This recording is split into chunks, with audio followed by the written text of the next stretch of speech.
Welcome to the Psychology of Us. This podcast is created by R.J. Starr, a public intellectual and independent psychology educator. The material presented is educational and interpretive, examining psychological life as a domain of understanding rather than intervention. It does not provide therapy, diagnosis, or professional guidance. Each episode stands as a complete work of public psychological inquiry. We live in an era saturated with psychological language. We can name our attachment styles. We can describe our triggers. We can talk about trauma, boundaries, emotional regulation, cognitive distortions.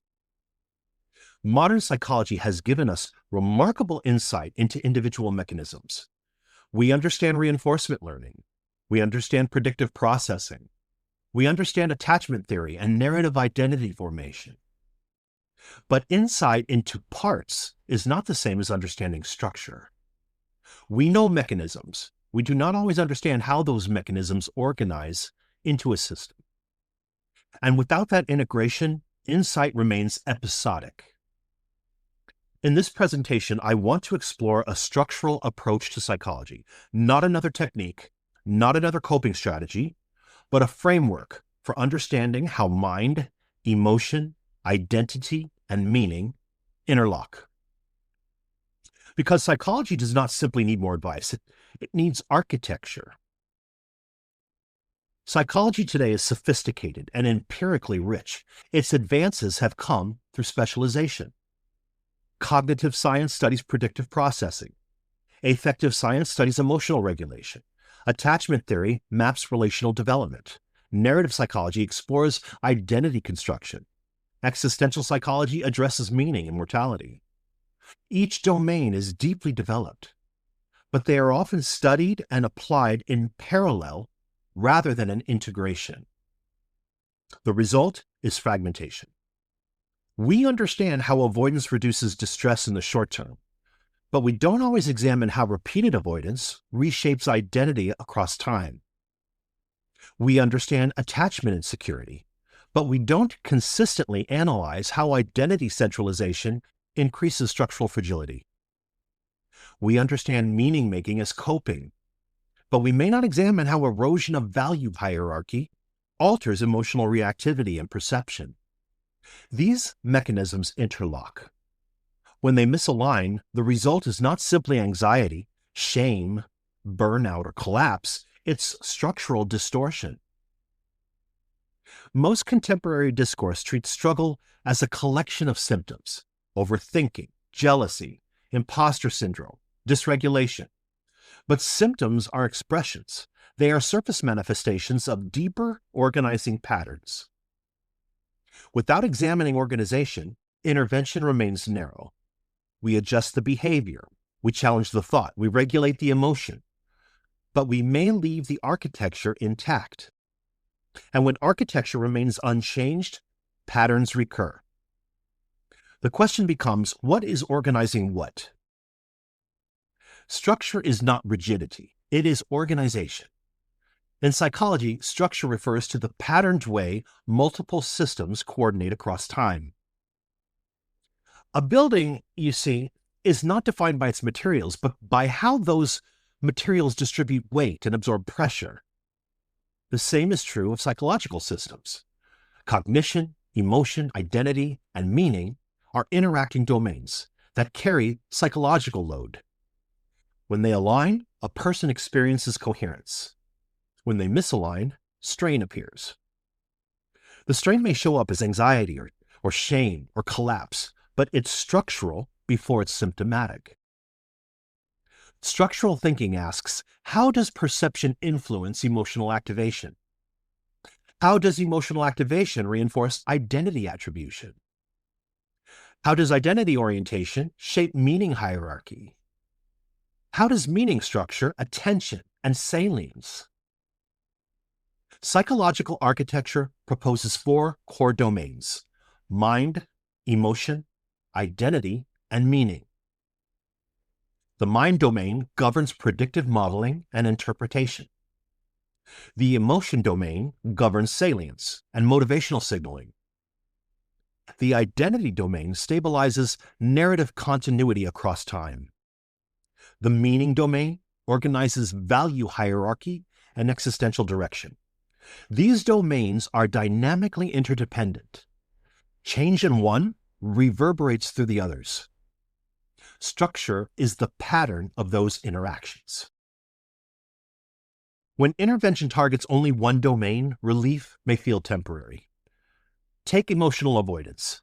Avoidance reduces distress in the short term, but repeated avoidance reshapes reinforcement probability, increases threat salience, narrows meaning orientation, and reinforces identity fragility. The system reorganizes around relief. Addressing behavior alone may not recalibrate that structure. The same dynamic appears in identity collapse. When identity centralizes around a single role, that role becomes the axis of worth and time structure. If it destabilizes, distress follows, not merely as emotion, but as structural disorientation. Meaning destabilizes, perception narrows, emotional reactivity intensifies, narrative coherence fractures. Treating only the emotional expression misses the architectural shift. Fragmentation produces a cycle: symptom, intervention, relief, recurrence. Not because psychology lacks sophistication, but because the system was never examined as a system. Psychological architecture formalizes structural integration. It doesn't replace existing theories, it organizes them. Human experience is consistently structured across four interdependent domains: mind, emotion, identity, meaning.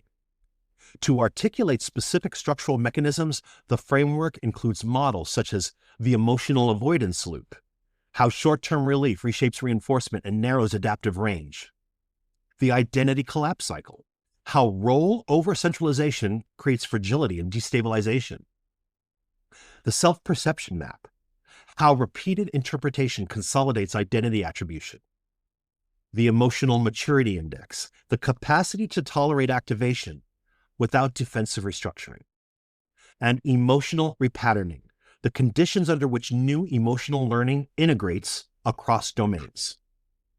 Each model isolates a structural mechanism. Together, they form a coherent system. The goal is coherence. Human beings do not suffer in compartments. Anxiety is not only emotion, it is perception weighted toward threat, identity interpreting that threat as deficiency, and meaning organizing the future around anticipated failure. Shame is not only a feeling, it is identity attribution reinforced through salience and stabilized through narrative.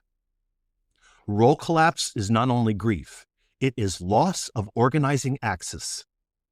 Structural literacy changes intervention. Instead of managing symptoms alone, we examine configuration. Instead of regulating emotion alone, we recalibrate salience, narrative, identity, and meaning simultaneously. Structural recalibration is slower, but it's durable. And this applies beyond individuals. Institutions centralize identity around metrics. Cultures amplify salience toward threat. Organizations orient meaning toward short-term reward. The same four domains scale upward. Fragmented systems destabilize. Integrated systems endure. Structure determines resilience. Resilience is not absence of pressure. It's the capacity to absorb pressure without distortion. We live in a moment saturated with psychological vocabulary, but vocabulary without integration produces noise. Mind, emotion, identity, and meaning are not competing explanations. They are interlocking domains. When they align, flexibility emerges. When they misalign, strain appears. Psychological architecture is an attempt to formalize that alignment. Because human beings are not collections of symptoms, we are organized systems. And systems require architecture. This has been The Psychology of Us.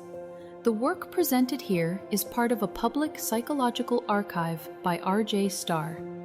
It is educational and interpretive, not clinical or advisory. Episodes are published as finished reflections and are intended to be encountered as complete works.